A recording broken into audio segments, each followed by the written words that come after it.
আসসালামু আলাইকুম গাইজ, আশা করি সবাই ভালো আছেন। ভূত এফএম জুনিয়র টু চ্যানেলে আপনাদের সবাইকে স্বাগতম। আমি শাকিল। আজকে আবারও চলে আসলাম আপনাদের মাঝে নতুন এক ভয়ঙ্কর সত্য ঘটনা নিয়ে। তাহলে চলুন বেশি কথা না বলে আজকের ভয়ঙ্কর সত্য ঘটনাটি শুরু করা যাক এবং বিস্তারিত জানা যাক। জানি না ইমেলটা কেমন লাগবে, যেভাবে লিখেছেন সেভাবেই পড়ছি। সালামু আলাইকুম রাসেল ভাই, আশা করি আল্লাহর রহমতে ভালোই আছেন। স্টুডিও থেকে শেয়ার করার ইচ্ছে থাকলেও কিছু সমস্যার কারণে না যেতে পারায় লিখে শেয়ার করলাম, ভালো লাগলে করে শোনাবেন। সময়টা 2015 সালের বর্ষার মাঝামাঝি সময়। টেস্ট এক্সাম শেষ করে সপ্তাহখানিকের মতো কলেজ বন্ধ দেয়। ঘোরাঘুরি পছন্দ করায় আমি, আমার ফ্রেন্ড শান্ত আর এক মামা ঘুরতে যাওয়ার সিদ্ধান্ত নিই। আমরা রাজশাহীর স্থানীয় হলেও মামার বাসা ছিল সিরাজগঞ্জ এবং সিরাজগঞ্জের তারাস নামক উপজেলার একটি গ্রাম। পরদিন আমরা তিনজন বের হয়ে যাই। বিকেলে বের হওয়ায় পৌঁছাতে পৌঁছাতে রাত 8টা বাজে। বর্ষার সময় হওয়ায় রাস্তা ডুবে যাওয়ায় নৌকায় করে যেতে হয় মামার বাসায়। যেতে যেতে 9টা বেজে যায়। একদম গ্রাম হওয়ায় 9টার পর পুরো গ্রাম স্তব্ধ হয়ে যায়। পরবর্তী দিন আমি আর আমার বন্ধু গ্রাম ঘুরতে বের হই, কিন্তু গ্রামের উত্তর দিকে যেতে নিষেধ করে দেয় আমাদের। আমরা কিছুটা অবাক হই, সেই কথা মাথায় না নিয়ে ঘুরতে বের হই। গ্রামটাতে লোকজনের সংখ্যা তেমন একটা বেশি ছিল না। অনেক গাছপালা হওয়ায় দিনের রোদেও গ্রামটা কেমন যেন ছমছমে। গ্রামটা হচ্ছে চলন বিলের মাঝামাঝি স্থানে, চারিদিকে শুধু পানি আর পানি। এলাকাটা বিল অঞ্চল হওয়ায় রাতে খাওয়ার সময় সিদ্ধান্ত নেওয়া হয় যে 12টার পর মামার সাথে মাছ ধরতে যাব। মামা গ্রামের ছেলে হওয়ায় তার এই সকল বিষয়ে জ্ঞান একটু বেশি ছিল। কথা মতো 2টার দিকে বের হই। তিনজনের হাতেই মাছ রাখার ঝালা আর মাছ মারার জন্য ভালা ছিল। আমরা তিনজন তিন দিকে যাই, তবে মামা আমাকে আর শান্তকে উত্তর দিকে যেতে নিষেধ করেছিল। ছোট্ট একটি লাইট দিয়ে মাছ ধরতে ধরতে অনেকটা দূরে চলে যায়। রাতের অন্ধকারে ঠিকভাবে কিছু দেখা যাচ্ছিল না। মাছ ধরতে ধরতে ওই গ্রামের বদ্ধ শ্মশান ঘাটের পাশে চলে আসি। প্রথমে ঠিকভাবে বুঝতে পারছিলাম না, ভালোভাবে খেয়াল করার পরে বুঝতে পারি যে শ্মশানের ভেতর কোনো মানুষকে দাহ করা হচ্ছে। কখনো হিন্দুদের দাহ করা দেখি নাই, তাই দেখতে ইচ্ছা হয়। আমি ভেজা শরীর নিয়ে উঠে যাই দেখতে, কিন্তু তার আগে অবাক হই যে সেখানে মানুষজনের কোনো কথাবার্তা বা কান্না করার আওয়াজ আসছিল না। আমি ব্যাপারটাকে স্বাভাবিকভাবে নিয়েই উপরের দিকে উঠে যাই। গিয়ে যা দেখি সেটা দেখার জন্য আমি মোটেও প্রস্তুত ছিলাম না। দেখি 35 থেকে 40 বছরের একটি মানুষ আগুনের ওপরে বসে আছে। তার শরীরের চামড়া একদম ঝলসে গেছে, আর সেই লাশ আমার দিকে তাকিয়ে অবিরাম ভাবে হেসে চলেছে। সেখানে কোনো লোকজন ছিল না। আমি চিৎকার দিয়ে জ্ঞান হারাই। আমি সকালে আমার বিছানায় নিজেকে পাই। আমার আশেপাশে অনেক মানুষ ছিল। তাদের আমি ঘটনাটা বলতেই মামা আমাকে ধমক দিয়ে রাগান্বিত গলায় বলে, তোমাকে উত্তর দিকে যেতে নিষেধ করেছিলাম। আমি ভয় পেয়ে যাই কিছুটা। পরে আমার আব্বু অর্থাৎ আমার নানার মুখে শুনি যে সেই শ্মশান ঘাটে একটি ছেলে নিজের গায়ে নিজে আগুন লাগিয়ে আত্মহত্যা করে। তাছাড়া সেই জায়গাটা নাকি একদম ভালো না। অনেকেই সেই শ্মশানের আশেপাশে মাঝে মাঝে কান্না আর হাসির শব্দ শুনতে পেয়েছে। এই জন্য সেই গ্রামে কেউ উত্তর দিকে যায় না। এই ঘটনার পর আরো 2 দিন জ্বর থাকে আমার। আমার সাথে খারাপ কিছু হতে চলেছে বা চলছে, আমি সেটা বুঝতে পারছিলাম, কিন্তু বেশি মাথা ঘামায়নি। মনে হচ্ছিল কেউ যেন আমার সাথে আছে। জ্বর হওয়ায় অনেক ক্লান্ত থাকায় রাতে অনেক জলদি ঘুমিয়ে পড়েছিলাম। হঠাৎই কারোর চুলের স্পর্শে ঘুম ভেঙে যায়। চোখ খুলে দেখি যে আমি যে কোলবালিশটা নিয়েছিলাম সেটা নাই। তার পরিবর্তে আমি কাউকে ধরে শুয়ে আছি। ভালোভাবে তাকিয়ে দেখি যে সাদা ময়লা কাপড় পরা, চুলগুলো বড় বড়, মুখ দিয়ে দুর্গন্ধ বের হচ্ছে, এরকম একটি অবয়বকে ধরে আছি। তার শরীরের আকৃতি ছিল আমার থেকেও প্রায় 3 গুণ। সে অবয়ব, তার নাক ছিল না, মুখ ছিল না, শুধু ছিল দুটি চোখ। এটা দেখার পর চিৎকার করে উঠি। চিৎকার করার সাথে সাথে আমার পাশের রুমে থাকা আমার বন্ধু চলে আসে। আমি অবাক হই যে চিৎকার করার 2-3 সেকেন্ডের মধ্যে সে চলে আসে। মনে হয় আমার চিৎকারের অপেক্ষা করছিল। অতিরিক্ত ভয় পাওয়ায় বেশি মাথা ঘামাইনি এই ব্যাপারটা। আর আমার সাথে যে বিষয়গুলো হচ্ছিল এগুলো শান্তর সাথে শেয়ার করিনি। সে আসার আগেই সে অবয়বটাকে হারিয়েছে ফেলি। আমি আমার বন্ধুকে বলি, আমার সাথে আজকের রাতটা একটু থাকো। সে শুধু মাথা নাড়িয়ে হ্যাঁ উত্তর দেয়। চোখ বন্ধ হওয়ার কিছুক্ষণের মধ্যেই মনে হয় যে আমার রুমের মধ্যে শান্ত আসলো কিভাবে। আমি তো রুমের দরজা খুলিনি। কথাটি ভাবার পর যখন চোখ খুলি তখন যেটা দেখি সেটা দেখার জন্য আমি প্রস্তুত ছিলাম না। দেখলাম যে আমার বন্ধুটি মাকড়সার মতন ফ্যানের সাথে ছুড়ে আছে এবং গোটা ঘর দেয়ালে মাকড়সার মতন হামাগুড়ি দিয়ে ঘুরছে আর ভয়ঙ্কর আওয়াজ করছে। আমি বাকরুদ্ধ হয়ে যাই। কোনো কথাই বলতে পারছিলাম না, শরীর নাড়াতে পারছিলাম না। আয়াতুল কুরসি পড়ার চেষ্টা করতে থাকি, কিন্তু মনে হচ্ছিল কেউ আমার জিহ্বাটা টেনে ধরে আছে।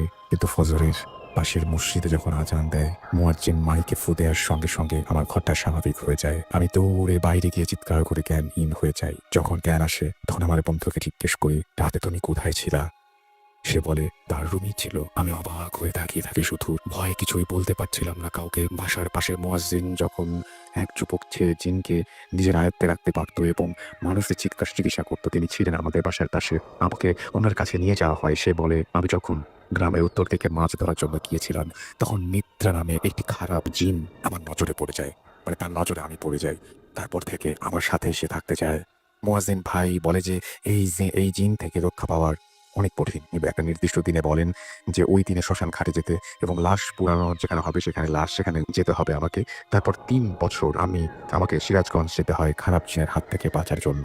এবং কালী পূজা আসার কিছুদিন আগে সেই খারাপ স্বপ্ন আমি দেখতাম। স্বপ্নের মধ্যে কি দেখতাম ঠিক বুঝতাম না, কিন্তু সকাল হলে নিজের রুমে নিজেকে পেতাম না, সারা শরীর ঘেমে থাকতো। মুয়াজ্জিন ভাই বলেছিলেন কোনো কিছু হলেই আমি যেন আয়াতুল কুরসি পড়ি। তারপর আমার শরীর বন্ধ করে দেওয়া হয়। দীর্ঘ ৩ বছর এই সমস্যায় ছিলাম, কিন্তু মাঝে মাঝে মনে হয় যে আমি ছাড়াও আমার সাথে কেউ থাকে। কিন্তু বিষয়গুলো এখন স্বাভাবিকভাবেই নেই। যদি কারো এই ধরনের সমস্যা থেকে রক্ষা পাওয়ার কোনো উপায় জানা থাকে আমাকে জানাবেন প্লিজ। এই ছিল আমার ঘটনা। তাছাড়া আব্বুর সাথে কিছু ঘটনা আমি শেয়ার করবো ইনশাল্লাহ। আর এটা আমার প্রথম স্টোরি, কতটা গুছিয়ে লিখতে পেরেছি জানি না, ভুল হলে ক্ষমার চোখে দেখবেন। মাহিম আফনান, কাটাখালী, শ্যামপুর, রাজশাহী। তো এই ছিল আমাদের প্রথম ঘটনা। আমার পক্ষে স্টুডিওতে আসা সম্ভব না বিধায় ভালো লাগলে ঘটনাটি আপনি পড়ে শোনাবেন বলে আশা করছি। গতবারের মতো এবারও আমি আমার নাম পরিচয় গোপন রাখতে চাই। আপনাদের অনুষ্ঠানে বিভিন্ন ঘটনা শুনে আমার মনে হয়েছে অতি প্রাকৃত ঘটনাগুলো শূন্য জায়গা বা জনমানবহীন জায়গাগুলোতে বেশি ঘটে। সেই দিক থেকে সাগরের চেয়ে ভালো আর কি হতে পারে। পৃথিবীর অপার জলরাশিতে ভেসে বেড়ানো হাজার হাজার জাহাজের অগণিত নাবিক ছোট বড় কোনো না কোনো ঘটনার সম্মুখীন হচ্ছে প্রতিনিয়ত। এটা আমাদের নাবিক জীবনের নিত্য নৈমিত্তিক ব্যাপার। খুঁজলে এমন কাউকে পাওয়া হয়তো খুব কষ্টসাধ্য হবে না, যার জীবনে তিনি কখনো ঘটনার মুখোমুখি হননি। এরকম কাউকে পাওয়া যাবে না। আর কথা না বাড়িয়ে আমি আমার ঘটনাটি শুরু করছি। সময়টা ২০১২ সালের আগস্ট সেপ্টেম্বর মাসের দিকে। আমি তখন একটা জাহাজে থার্ড অফিসার হিসেবে কর্মরত। সেবার আমাদের স্কেডিউল ছিল থাইল্যান্ডের সুরাতানি পোর্ট থেকে সিমেন্ট তৈরি কাঁচামাল জিপসাম লোড করে ভিয়েতনামের কোনো একটা পোর্টে নিয়ে যাওয়া। পোর্টের নাম ঠিক মনে পড়ছে না এই মুহূর্তে। গন্তব্যস্থলে যেতে সময় লাগবে ৬ দিন। একে একে ৪ দিন পার হয়ে গেল খুব স্বাভাবিকভাবেই। পঞ্চম দিন রাত ১২টার সময় আমার ডিউটি সেকেন্ড অফিসারের হ্যান্ড ওভার করে আমরা কেবিনে চলে আসি। আমরা চলে আসি কেবিনে। রাত ২টা থেকে ২:৩০টার দিকে ব্রিজ, যেখানে পুরো শিপ পরিচালিত হয়, সেখান থেকে আমার কেবিনে ফোন আসে এই বলে যে ইমার্জেন্সি সিচুয়েশন। আমি ব্রিজে গিয়ে দেখি chief officer, second officer, junior officer সবাই আছে। আমি জিজ্ঞেস করলাম কি হচ্ছে। উত্তরে আমাকে সেকেন্ড অফিসার বলল হঠাৎ করে এই জাহাজের গতি কমতে শুরু করেছে। প্রথমে উনি ভেবেছিলেন যে বাতাস, স্রোত বা জোয়ার ভাটার পরিবর্তনে এমনটা হচ্ছে, যেটা খুবই স্বাভাবিক। কিন্তু কিছুক্ষণ পর ব্যাপারটা স্বাভাবিকের পর্যায়ে থাকলো না। জাহাজের গতি কমতে কমতে 14 নট থেকে 7-8 নটে নেমে গেছে। উনি ইঞ্জিন রুমে ফোন করে খোঁজ নেন যে ইঞ্জিনে কোনো সমস্যা হয়েছে কিনা, অথবা কোনো কারণে ইঞ্জিনের আরপিএম কমে গেছে কিনা। কিন্তু ইঞ্জিন কন্ট্রোল রুম থেকে বলা হয় যে সবকিছু এভরিথিং ইজ নর্মাল। ইঞ্জিনের প্রপেলারের সাথে ফিশিং নেট আটকে গেছে কিনা তাও চেক করা হয়, কিন্তু সবকিছুই স্বাভাবিক ছিল। ততক্ষণে জাহাজের গতি 2.60 নটে নেমে গিয়েছে।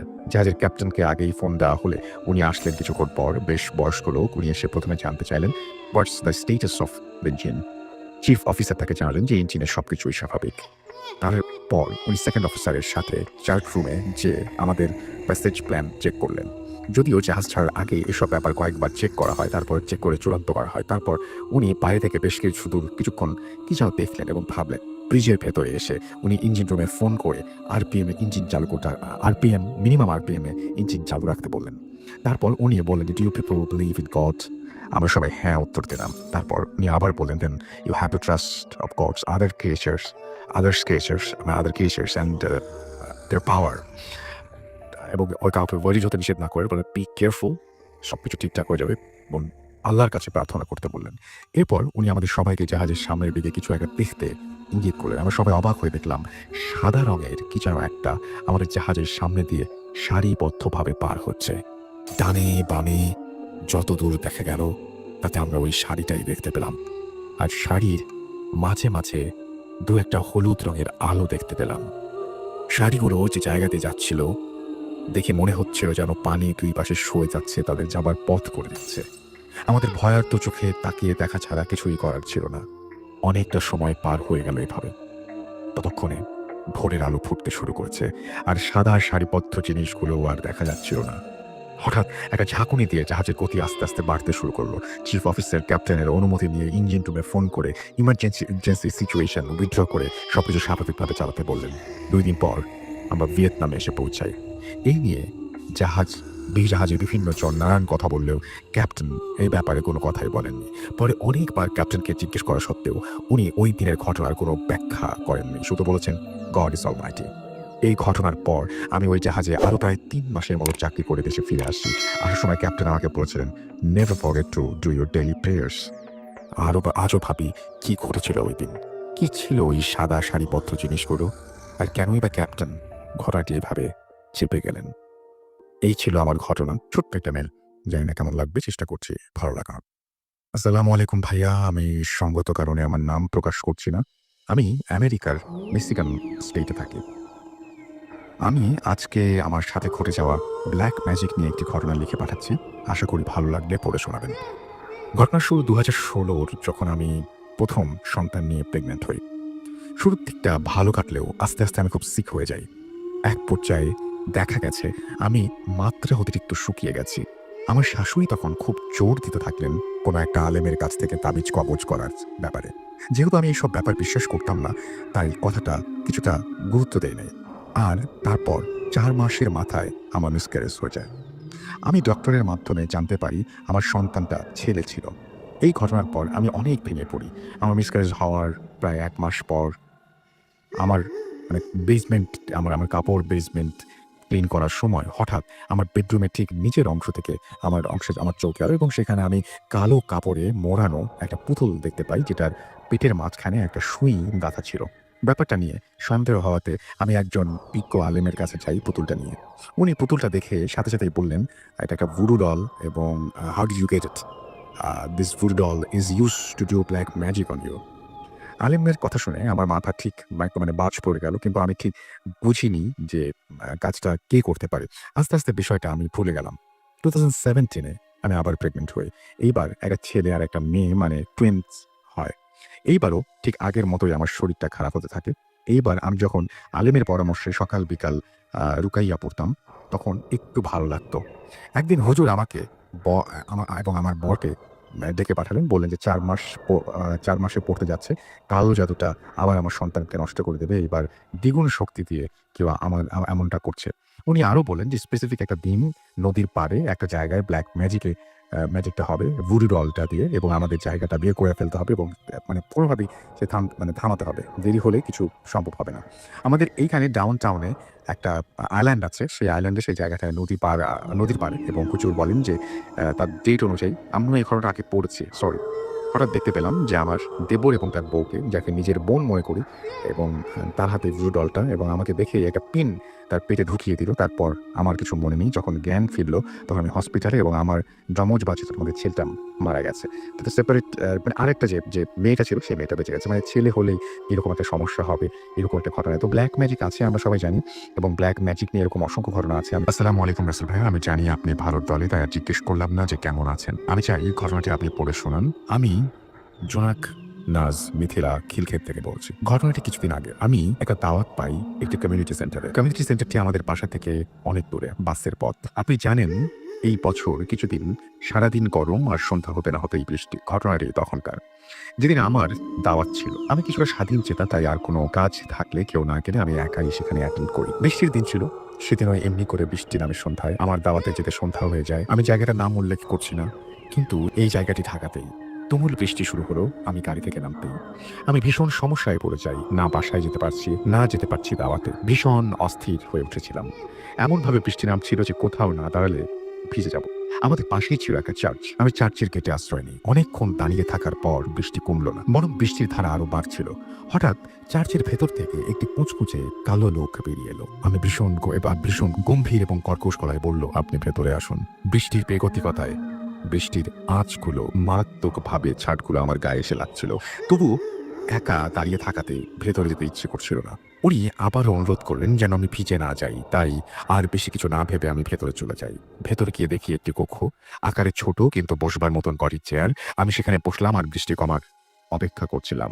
লোকটি আমাকে সেখানে রেখেই চলে গেলে। আমি বসে আছি তো বসেই আছি।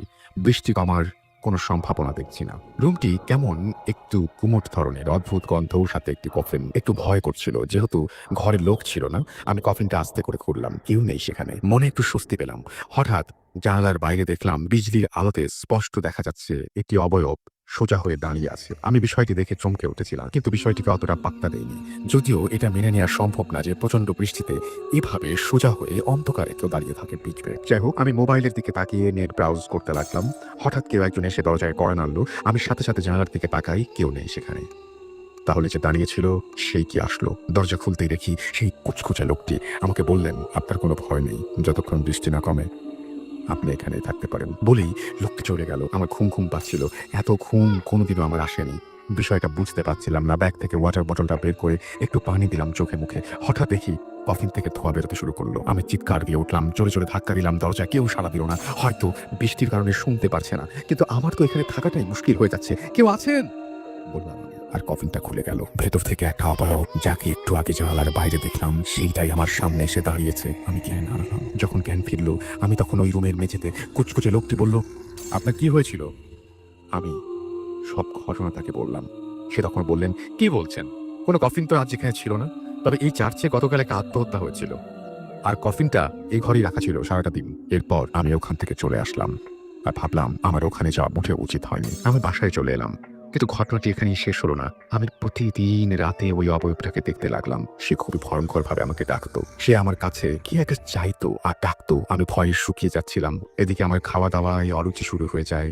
ছেড়েই দিয়েছিলাম বলতে গেলে। আমার বাসার লোক বিষয়টি বেগতিক দেখে আমাকে একজন হুজুরের কাছে নিয়ে গেলেন। তখন হুজুরটি বললেন, আমার সাথে একটি আত্মার ছায়া পড়েছে। সে যেই কারণে মারা গেছে তার সাথে কোনো মেয়ের ছলনা জড়িত ছিল। এই জন্যই যখন তার আত্মা সদ্য দেহ ত্যাগ করেছে, তখন খানিক সময়ের জন্য আমি ওই ঘরটিতে বসি, যে কারণে আত্মাটি একটা প্রতিহিংসা পরায়ণ হয়ে ওঠে আর চাইছে যে কেউ তার সাথে অন্য কোনো জগতে যাক। এরপর দীর্ঘ 27 দিন আমার সামনে পবিত্র সূরা পাঠ করা হয় আর অন্যান্য নিয়মগুলো পালন করা হয়। এরপর ধীরে ধীরে আমি সুস্থ হয়ে উঠি আর স্বপ্ন দেখাও বন্ধ হয়ে যায়। ঘটনাটি সম্পূর্ণ সত্যি। ভালো লাগলে পড়ে শোনাবেন। আল্লাহ হাফেজ। সেই ঘটনাটি আমি পড়ছি। আসসালামু আলাইকুম রাসেল ভাই, আশা করি ভালো আছেন। আমি সারওয়ার হোসেন শাহিন, মোবাইল নাম্বার তারপর দিয়েছেন। তিনি একটি বেসরকারি প্রতিষ্ঠানে আছেন এবং তিনি বলছেন যে আমাদের অফিসের আশেপাশেই তার অফিস, সেটা তিনি জানিয়েছেন। এবং তিনি বলেছেন যে স্টুডিওতে এসে তার ঘটনা বলা সম্ভব নয়। তিনি ভূত এফএমের একজন নিয়মিত শ্রোতা এবং তার বাড়ি লালমনিরহাট জেলা সদরের কোনো এক এলাকায়। কোনো এক কারণে এলাকার নাম তার কাছে গোপন রাখতে হলো। এবার আসি মূল ঘটনায়। ঘটনা 1995-96 সালের। তখন আমি ক্লাস 6 কি 7-এ পড়ি। আমাদের বাড়ি অদূরেই একটা বাড়ি ছিল লোকমান ভাইদের। লোকমান ভাই, ওনার স্ত্রী আর ছোট ভাই লিয়াকতকে নিয়েছিল ওনাদের পরিবার। লোকমান ভাই বিয়ে করার 7-8 বছর হয়ে গেলেও ওনাদের কোনো সন্তানাদি হচ্ছিল না। অনেক ডাক্তার কবিরাজ দেখিয়েও কোনো সুফল না পেয়ে হতাশায় ভুগতে থাকেন। লোকমান ভাই জেলা পরিষদে পিয়নের চাকরি করতেন এবং ওনার ছোট ভাই কলেজে পড়তেন, তাই ওনার স্ত্রী প্রায় সময় বাসায় একা থাকতেন। একদিন ভর দুপুরবেলা ওনার স্ত্রী রান্না করছিলেন। এমন সময় একটি পাগল বাড়িতে ঢুকে ওনার স্ত্রীকে বলে, মারে, আমি 3-4 দিন থেকে না খাওয়া, আমাকে একটু ভাত খেতে দিবি? ওই পাগলের ছেঁড়া নোংরা পোশাক আর শরীর থেকে পচা দুর্গন্ধ বেরোচ্ছিল, যেটা ওনার স্ত্রী সহ্য করতে পারছিলেন না। তারপরেও ওনার স্ত্রী ওই পাগলকে বললেন, ডাল আর করলা ভাজি হয়ে গেছে, শুধু মাছের তরকারিটা চুলোয়, আপনি মাদুরটা নিয়ে বসুন, অপেক্ষা করুন, আমি দিচ্ছি। পাগলটা বসতে বসতে বলল, মা, আমি মাছ খাই না, শুধু ডাল আর করলা ভাজি দিন, ওতেই আমার চলবে। লোকমান ভাই স্ত্রী সবকিছু পেরে এনে ওনার সামনে দিলেন, হাত ধোয়ার পানি দিলেন, কিন্তু পাগলটা হাত না ধুয়েই খাওয়া শুরু করলো। পাতিল থেকে ভাত বেড়ে দিচ্ছিলেন, পাগলটা খেয়েই চলছে। একসময় পাতিলের ভাত প্রায় শেষ। পাগলটা বলল, পেট ভরে গেছে মা, আর খাবো না, আমাকে যে সব ভাত বেড়ে দিলি, এখন তোরা কি খাবি? লোকমান ভাইয়ের স্ত্রী বললেন, সমস্যা নেই বাবা, ঘরে চাল আছে, আমি আবার রান্না বসিয়ে দেবো, আপনি আর একটু ভাত নিন। পাগলটা হাত ধুতে ধুতে বলল, তোর কোনো সন্তান নেই তাই না? লোকমান ভাইয়ের স্ত্রী অবাক হয়ে বললেন, না নেই, কিন্তু আপনি জানলেন কি করে? পাগলটা কোনো জবাব না দিয়ে উঠে দাঁড়িয়ে বলল, ফজরের নামাজ শেষে তুই আর তোর স্বামী মিলে ওদের কুল বড়ই গাছটায় ঝাঁকুনি দিবি, দেখবি একটি কুল পড়বে, আর ওটা দুজনে ভাগ করে খাবি। লোকমান ভাইয়ের স্ত্রী বললেন, বাবা, এখন তো কুলের সিজন না, কি করে কুল পড়বে? পাগলটা ধমকে সরে বলল, তোকে যা করতে বলছি তাই করবি, আর এই কথা বল তুই তোর স্বামী ছাড়া আর কাউকে জানতে দিবি না। তোর ছেলে মেয়ে যেটাই হোক 12 বছর পর্যন্ত খুব চোখে চোখে সাবধানে রাখবি। এই বলে পাগলটা চলে গেল। কিন্তু আশ্চর্যের বিষয় হলো, লোকমান ভাইয়ের স্ত্রী যখন ভাতের পাতিল থেকে যা খাওয়া সামান্য ভাত বেড়ে আবার রান্না করতে যাবে, তখনই দেখতে ভাত পাতিল ভরা, এমনকি ডাল, করলা ভাজি সব ঠিক আছে, যেমনটি পাগলটা আসার সময় ছিল। উনি নিজের চোখকেই বিশ্বাস করতে পারছিলেন। যাই হোক, রাতে তার স্বামীকে সব খুলে বলেন। লোকমান ভাই হেসে উড়িয়ে দিয়ে বললেন, তুমি স্বপ্ন দেখেছো হয়তো। ওনারা দুজনেই ছিলেন 5 ওয়াক্তের নামাজ। ফজরের নামাজ শেষে লোকমান ভাই আর স্ত্রীকে নিয়ে কুল গাছের নিচে গিয়ে সত্যি ঝাঁকুনি দিতেই একটি বড় আকৃতির কুল ঝরে পড়ে এবং দুজনে আশ্চর্য হয়ে যায়। কারণ এখন বর্ষাকাল, কুলের সিজন নয়। দুজনে সমান ভাগ করে কুলটা খায়। এই কুল যেন গাছের কুলের মতো না, এটা অনেক সুস্বাদু, মিষ্টি এবং সুগন্ধযুক্ত। এমন ফল আগে কখনো খায়নি ওরা। ২ মাস যেতে না যেতেই স্ত্রী টের পেলেন উনি সন্তান সম্ভবা। ওনার স্বামীকে বললেন যে ওনার স্বামী পরীক্ষা করার জন্য ডাক্তারের কাছে নিয়ে গেলেন। ডাক্তার সব পরীক্ষা করে বললেন, মিষ্টি খাওয়ান, আপনারা তো বাবা-মা হতে চলেছেন। দিন যায়, মাস যায়। একদিন ওনার স্ত্রী ফুটফুটে এক কন্যা সন্তানের জন্ম দিলেন। মেয়ের ডাকনাম রাখা হলো লামিয়া। পরম আদর ভালোবাসায় বেড়ে উঠতে লাগলো মেয়েটা। কিন্তু মেয়েটা ছিল ভীষণ চঞ্চল, এক জায়গায় স্থির থাকতে চাইতো না। হামাগুড়ি দিয়ে মুহূর্তেই বাড়ির আঙিনায় এ পাশ থেকে ও পাশে চলে যেত। যেহেতু লোকমান ভাইয়ের স্ত্রী একাই বাসায় থাকতেন আর ওনাকে বাড়ির কাজে এদিক সেদিক যেতে হতো, ওর উপর বাড়তি নজর রাখার জন্য কোমরে একটা পিতলের ঝুনঝুনি বেঁধে দেওয়া হয়েছিল। এবং এখন যেখানেই সে যায় ঝুনঝুন শব্দ হতে থাকে এবং লামিয়াকে খুঁজে পেতে আর সমস্যা হয় না। এভাবেই দিন কাটতে থাকে। লামিয়াও হাঁটতে শিখে যায়, বাড়ির আনাচে কানাচে ঘুরে বেড়ায়, ওর সমবয়সী শিশুদের সাথে বাগানে খেলা করে। একদিন সন্ধ্যার আগে লামিয়াকে খুঁজে পাওয়া যাচ্ছিল না। ওদের বাড়ির পেছনে একটা পুকুর ছিল, ওই পুকুরেই পাওয়া গেল লামিয়ার মরদেহ। বাসায় কান্নাকাটি শুকে ছায়া নেমে এলো এলাকা জুড়ে। লোকমান ভাইয়ের স্ত্রী তখন ছিলেন ৫-৬ মাসের সন্তান সম্ভবা। মেয়ে হারানোর শোকে বারবার জ্ঞান হারাচ্ছিলেন। গর্ভের সন্তানের কথা চিন্তা করে ওনাকে হাসপাতালে ভর্তি করানো হলো। লোকমান ভাইয়ের কান্নাও যেন থামছে না। ওনার স্ত্রী হাসপাতালে থাকায় শেষবারের মতো মেয়েকে আর দেখার সুযোগ পান। তাই লামিয়ার কবর ওই বাগানের এক কোণে পুকুর পাড়ে দেওয়া হয়। ওনাদের বাড়ি ঘরটা ছোট বড় গাছে ভরা। দিনের বেলা যত সুন্দর, রাত তার চেয়ে ভয়ঙ্কর। ৬-৭ দিন পর ওনার স্ত্রীকে হাসপাতাল থেকে নিয়ে আসা হয়। ওনার স্ত্রী প্রায় সবসময়ই ওই কবরের পাশে গিয়ে কান্না করে আর প্রতিবেশীরা সান্ত্বনা দিয়ে তাকে নিয়ে আসে। ১ মাস কেটে যায়। মেয়ে হারানোর শোক কিছুটা ভুলে গেছেন ওনারা। একদিন রাত আনুমানিক ২:৩০ থেকে ৩টা হবে, হঠাৎ লোকমান ভাইয়ের স্ত্রীর ঘুম ভেঙে যায়। ওনার কানে ঝুনঝুন শব্দ ভেসে আসে। মনে হয় বাড়ির আঙিনায় ঝুনঝুনি পড়ে কেউ হাঁটছে, ঠিক যেমন লামিয়া হাঁটতো। উনি ভালো করে শব্দটা শোনার চেষ্টা করে। একবার উঠোনের এই পাশে আর একবার ও পাশে যাচ্ছে শব্দটা। ওনার সারা গায়ে কাঁটা দিয়ে ওঠে। উনি ভাবেন দরজা খুলে দেখবেন নাকি। এক সময় ওনার স্বামীকে ডেকে তুলে বললেন, হেই, তুমি কি শুনছো? লোকমান ভাই চোখ কচলাতে কচলাতে বললেন, কি শুনবো, কি হয়েছে? ওনার স্ত্রী বললেন, আমাদের লামিয়া যেমন উঠানে হাঁটতো আর ঝুনঝুনি শব্দ হতো, আমি সেই সব রকম শব্দ শুনতে পেলাম উঠোনে। দুজনে ১ মিনিটের মতো চুপ করে রইলেন, কিন্তু আর কোনো শব্দ হলো না। লোকমান ভাই বললেন, মেয়ের শোক তুমি এখনো ভুলতে পারোনি, তাই তোমার কাছে এমনটা মনে হয়েছে। ওনার স্ত্রীও ভাবলেন, হয়তো হতে পারে ভুল শুনেছি। এরপর ৩-৪ দিন পর আবারও একদিন রাতে ওনার স্ত্রীর সাথে এমনটা হলো, কিন্তু ওই দিন আর স্বামীকে কিছু বললেন। উনি সাহস করে দরজা খুলতেও ভয় পাচ্ছেন। যদি কিছু দেখে ফেলেন তখন হয়তো গর্ভের সন্তান ক্ষতি হতে পারে। এভাবেই রাতেই ওনার স্ত্রী ঝুনঝুন শব্দটা শুনতে পায়। একটু ভয় লাগলেও ওনার কাছে শব্দটা শোনা একটা নেশার মতো হয়ে যায়। কিন্তু ওনার স্বামীকে আর তিনি সেটা বলেন না। তখন ওই এলাকায় বিদ্যুৎ পৌঁছায়নি।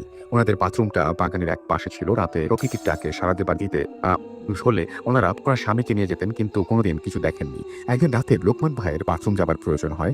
বাগান দিয়ে ঢুকতেই কুল গাছটা চোখে পড়ে যায়। ওই কুল গাছে লামিয়ার জন্য একটা দোলনা ঝুলিয়ে দিয়েছিলেন তিনি। লামিয়া অন্য বাচ্চাদের সাথে নিয়ে ওই দোলনায় খেলা করত। লামিয়া মারা যাবার পরও লামিয়ার স্মৃতি হিসেবে ওই দোলনাটা খোলা হয়নি।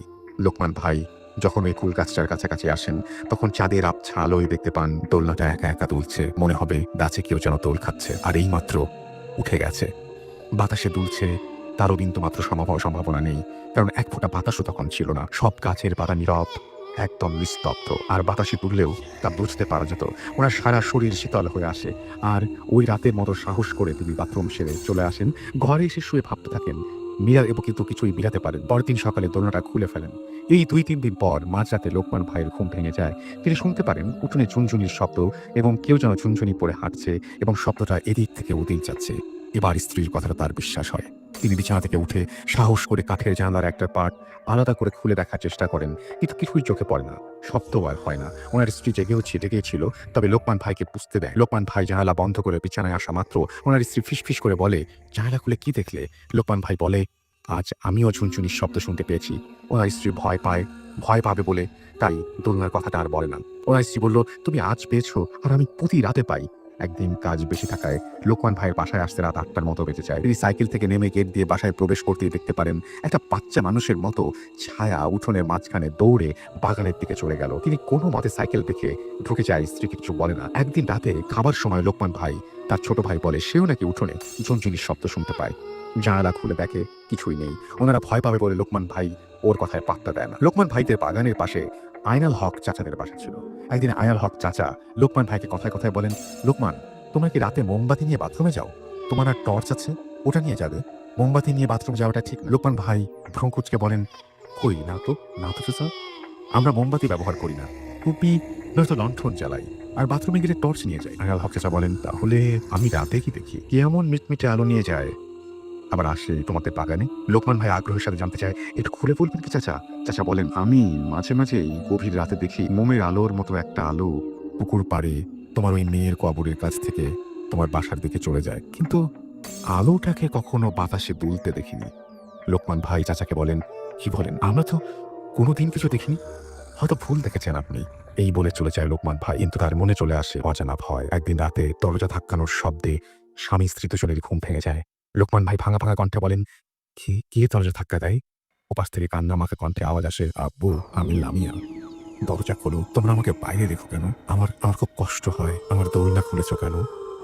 স্বামী স্ত্রী দুজনেই শুনতে পায়। দুজন দুজনের দিকে তাকিয়ে থাকে কিছুক্ষণ। লোকমান ভাই সাহস করে উঠে দরজা খুলতেই দেখতে পায় একটা ছায়া বাগানের দিকে চলে গেল। সেদিন রাতে আর ঘুম হয় না। ফজরের নামাজ শেষে মসজিদের ইমাম সাহেবকে সবকিছু খুলে বলে। পরদিন বিকেলে ইমাম সাহেব এসে পানি পড়ে বাড়ির চারিদিকে ছিটিয়ে দিয়ে যায়। তারপর 2-3 মাস আর কিছু হয় না। সবাই সবকিছু ভুলে গেছে।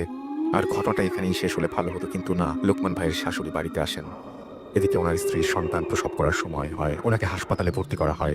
রাত 1:30 হবে। লোকমান ভাইয়ের স্ত্রী আবারও একটি কন্যা সন্তান প্রসব করেন। সবাই হাসপাতাল থেকে যায়, কিন্তু বাড়ি পাহারা দেওয়ার জন্য লোকমান ভাই ওনার ছোট ভাই লিয়াকতকে বাসায় যেতে বলেন। হাসপাতাল থেকে বাসায় আসতে লিয়াকতের 1 ঘন্টার মতো সময় লাগে।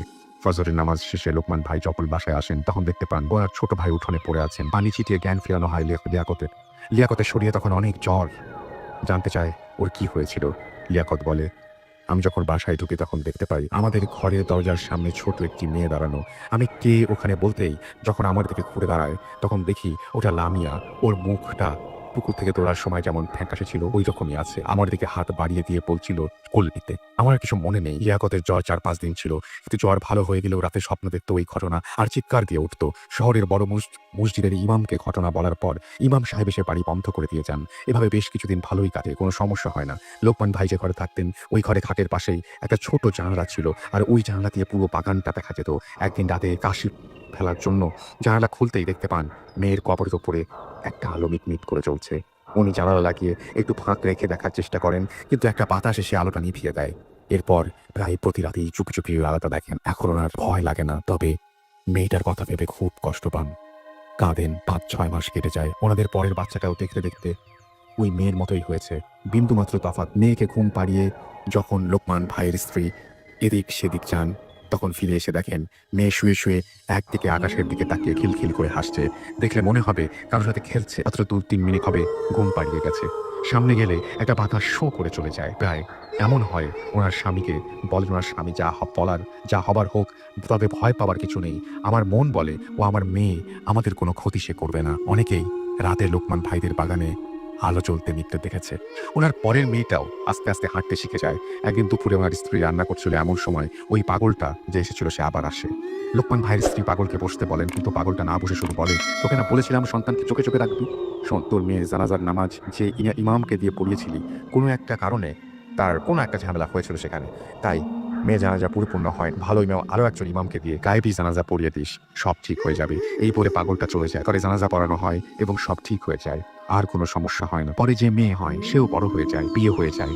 এখন অবশ্য তারা ওই বাড়ি বিক্রি করে অন্য জায়গায় চলে গেছে। সম্পূর্ণ সত্য একটা ঘটনা। যতটুকু নিজে দেখেছি তার চেয়ে আমার মা বাবার মুখে শুনেছি ভালোভাবে। এলাকার মুরব্বী যারা ছিলেন সবাই এই ঘটনা জানেন। হয়তো গুছিয়ে লিখতে পারিনি, ভালো লাগলে শ্রোতাদের পড়ে শোনাবেন। আমার কাছে আরও ঘটনা রয়েছে, সময় পেলে পাঠিয়ে দেবো। ভালো থাকবেন। বোথ এফএমের সবার জন্য রইল শুভকামনা। সরোয়ার হোসেন শাহিন, থানাপাড়া, থানা পোস্ট, জেলা Lalmonirhat. Thank you very much. চমৎকারভাবে লিখেছেন আপনি, এবং আপনার ঘটনাটি সত্যিই আমাদের অনেক ভালো লেগেছে, এবং আমি বিশ্বাস করি যে আমাদের লিসনারদেরও অনেক আনন্দ দিয়েছে। এবং এই ইমেলটি পাঠিয়েছেন আমাদের একজন লিসনার, এবং থেকে লিখছেন যে ঘটনাটি 2000 সালে ঘটে যাওয়া। আমরা তখন মগবাজারে থাকতাম, কিছুটা সামনে আমাদের নিজ বাসা থাকা সত্ত্বেও আমার বড় চাচার বাসায় জয়েন্ট ফ্যামিলির মতো করে সবাই একসাথে থাকতাম। খুব সুন্দর দিনগুলো কাটছিল আমাদের। আমি তখন ছোট, ক্লাস 6-এ পড়ি। আমার 2 ভাই বোনদের মধ্যে আমি একাই। আমার ছোট চাচা একটু পাগল ও ফকির বিশ্বাস করতেন, আর আমার মা ফকির ও এতিমদের খাওয়াতে ভালোবাসতেন। একদিন হঠাৎ করে রাস্তা থেকে আমার চাচা একজন লোক নিয়ে আসলেন। ঠিক পাগল বলা যাবে না, আবার ফকিরও বলা যাবে না। তার পরনে ছিল কালো জুব্বা ধরনের কাপড়, গলায় অনেক তসবিহ এবং হাতে ছিল একটা লাঠি। বুড়ো মানুষদের হাতে যেমন লাঠি থাকে তেমন, কিন্তু আমার পুরোপুরি মনে হচ্ছিল তার বয়স খুব বেশি একটা ছিল না, আর চুল দাড়ি সবই ছিল কাছে। আনুমানিক বয়স হিসেব করতে গেলে 35 থেকে 40-এর মধ্যে। ওনাকে আমার মা বাড়ির কোথায় জানতে চাইলেন। তখন উনি উত্তর দিলেন, "পাগলদের কোনো বাড়িঘর থাকে না।" আমার মা যখন চিন্তা করলেন যে উনাকে ভাত খাওয়াবেন, তখন ওই লোকটাই বলে উঠলেন যে উনি কিছু খাবেন না, তার কোনো ক্ষুধা নেই। আর ওই লোকটা আমার মা আর বোনের মুখের দিকে তাকিয়ে থাকেন এবং কিছুক্ষণ পরে আমার মাকে বললেন যে, "তুই অনেক ভালো মনের মানুষ, কিন্তু তোর সামনে অনেক বিপদ, তোর কষ্ট হবে।" আমার মা ব্যাপারটা বেশি গুরুত্ব দিল না। পরে আমার বড় বোনকেও বলল একই কথা। আমার বড় বোনের মাথায় একটু চিন্তা ঢুকে গেল। আর আমার ছোট চাচাকে বলল যে, "তুই খুব ভালো মনের মানুষ, পরোপকারী, কিন্তু মানুষের উপকার করতে গিয়ে নিজেই বিপদে পড়বি।" এত সব শোনার পরে আমরা সবাই একটু চিন্তায় পড়ে যাই এবং এদিকে আমাদের বাসায় আমরা বাবার বাসায় ফেরার সময় হয়ে উঠেছে এবং আমার বাবা ফকির কবিরাজ একদমই পছন্দ করতেন না। আমার মা তাড়াহুড়া করে ওনাকে বিদায় করে দেওয়ার জন্য ব্যস্ত হয়ে উঠলেন এবং একবার বললেন ভাত খেতে, উনি বললেন খাবেন না, উল্টো আমাদের খাওয়াবেন। যে আমার মাকে বললেন যে হা করতে, যথারীতি আমার মা হা করলেন। তিনি হাত থেকে কিছু একটা নিয়ে মায়ের মুখে দিলেন এবং খেতে বললেন। আমার বড় বোনকেও হা করতে বললেন এবং কিছু একটা খেতে দিলেন। আমরা সবাই দেখছিলাম ওনার হাতে কিছু নেই, কিন্তু মুঠ করছেন এবং সেটা খেতে দিচ্ছেন। এরপর আমি বললাম যে আমাকেও খাওয়াতে হবে, এক প্রকার জোর শুরু করলাম। হেসে বলল, "তুই খাবি? ঠিক আছে, হা কর।" আমি খাওয়ার থেকে বেশি আগ্রহী ছিলাম দেখার জন্য কোথা থেকে কি হচ্ছে, খাবার আসছে কোথা থেকে।